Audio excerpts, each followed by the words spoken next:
Ar tu kažkada buvai tokioje situacijoje, kai iš kažkur taip stipriai bėgi, kažkur skubi?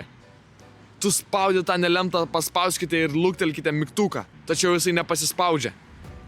Ir tada tu pagalvoji, ar šitas mygtukas bent padaro, kad tas šviesoforas greičiau persijungtų? Ar aš čia veltui jį spaudėlioju? Todėl šiandieną mes nusprendėme išsiaiškinti tikrąją tiesą. Kiek laiko užtrunka raudona šviesa nepaspaudus mygtuko? Ir kiek laiko neužtrunka kažkam jį... Pala, nu... Vaik. O. Paspaudus. Dabar tuoj bus raudonas šviesa. O, ir tą jūs jau užsekė pirmąjį laiką. Užsekė. Matai. Dabar svarbiausia yra nepraleisti, kada vėl įsijungs žalia šviesa ir mes važiuosime kiek tiksliai laiko. Todėl tą jau sakys yra nukreiptas tiktais į šviesoforą. Ir tu žiūrėk, ar kažkas kitas nepaspaudė tuo metu. O, ne.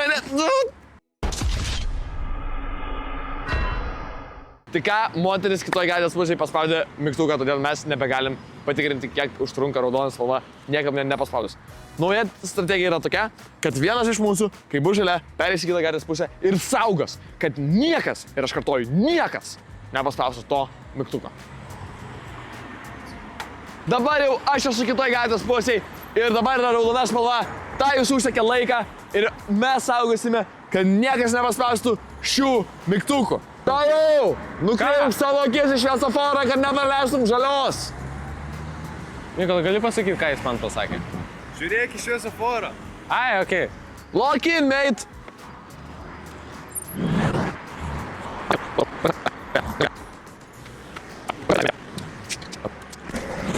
Gai, šitas šviesoforas nepasiversi žalį, jeigu jo nepaspausi. Pala, taip, nepersijungia visiškai? Ką pasakė? Pala ar nepersijungia? Nepersijungs. Jau 3 minutės, sen. Kol kas šviesoforas visiškai nepersijungia ir jau praėjo keli ciklai, todėl mes nusprendėme, kad laikas paspausti mygtuką. Gerai, dabar turėtų būti žalia.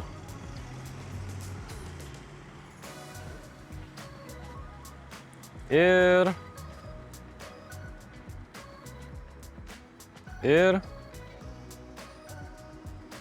No way, sen. Nu, komanda, nu kiek gali. Šitas šviesoforas sugedęs, blemba. Aš jau per naują perėjau jau 4 minutės, blemba. Tu paspaudei? Ne. Tai gal paspausk ir tu? Jau turėtų toj būt, bet kurią sekundę, sen. Jau bet kurią sekundę. Ir, come on. O! Po paspaudimo užtruko minutę ir 15 sekundžių, kad pasijungtų į žalią. Tai reiškia, kad šis šviesoforas labai priklauso nuo mygtuko. Ir tai bent jau šioje perėjoje tikrai nėra jokia apgaulė.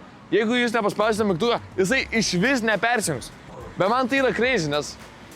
Nu, aš negaliu to patikėti realiai, asmeniškai. Nu, Vis tiek persijungs. Šiaip aš dariau research ir rašė, kad tipo, kai kuriuose taip yra. Nes tu pažiūrėk, eismas aktyvus ir jeigu nėra žmonių čia, įsivaizduok, pusę minutės išvaistyti, kad dar mašinos čia lauktų. Gerai, tai ši perėja ištiesuota, tačiau tai nėra vienintelė perėja Vilniaus mieste. Todėl mes nueisime ir į antrą perėją. Ne taip toli, bet ten truputį kitoks eismas, tai galbūt priklausomai nuo eismo, tie mygtukai irgi bus kitaip padaryti. Nu, suprantu. Let's go! Ui.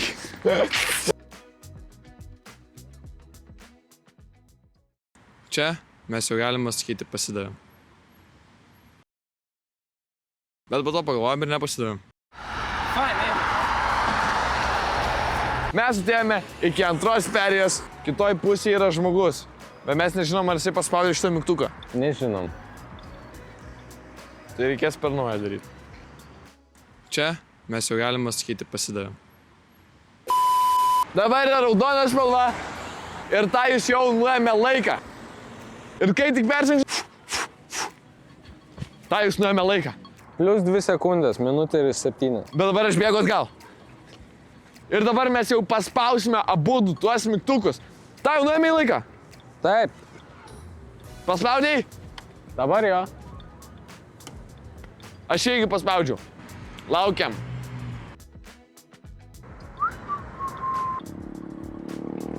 Jo, lygiai tas pats. Šį kartą rezultatai yra daug įdomesni. Pirmoji perėjai paaiškėjo, kad mygtukas yra gyvybiškai svarbus. Nes jo nepaspaudus, šviesoforas tiesiog nepersijungia. Tačiau šioje perėje mes bandėme palaukti, kol persijungs šviesa, kai nei vienas iš mūsų nespaudė mygtuko ir kai abudu paspaudėme mygtuką iš abiejų pusių. Rezultatas buvo visiškai identiškas. Ši perėja yra padaryta fiksuotų laikų. Tai reiškia, neįtakoja. Arba įtakoja, nežinau. Netestavom pakankamai. Mes turime teoriją, kad galbūt šitos perėjos yra šiek tiek susijusios. Ypatingai dėl to fakto, kad šioje perėje žalia šviesa įsijungia lygiai tuo pat metu kaip ir šie. Jeigu kažkas paspaudžia laukite mygtuką tenais, galbūt tai ir suveikia automatiškai ir šitai perėjai. Ir mes nesaugojame tos perėjos laukite mygtuko, saugojame tik šitos. Tačiau tokiu atveju mes galėtume prieiti išvadą, jog nesvarbu, ar laukite mygtuką paspaudžia iš vienos ar iš kitos pusės.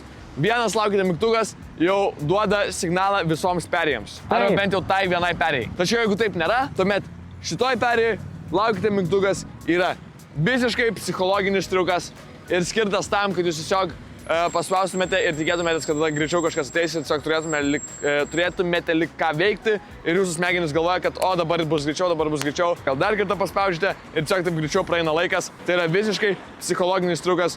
Tikriausiai šį blogai paaiškinau, bet tai kažkai veikia.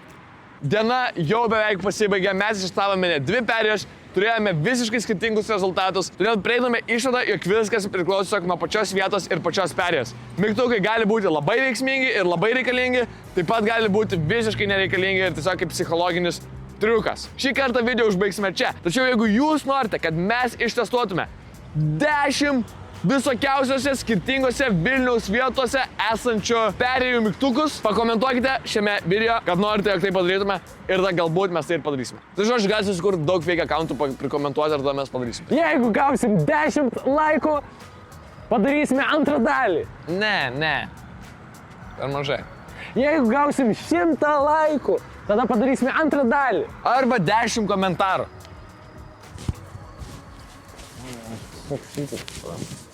Įdėsiu šitą vietą būtinai. Būtinai įdėsiu.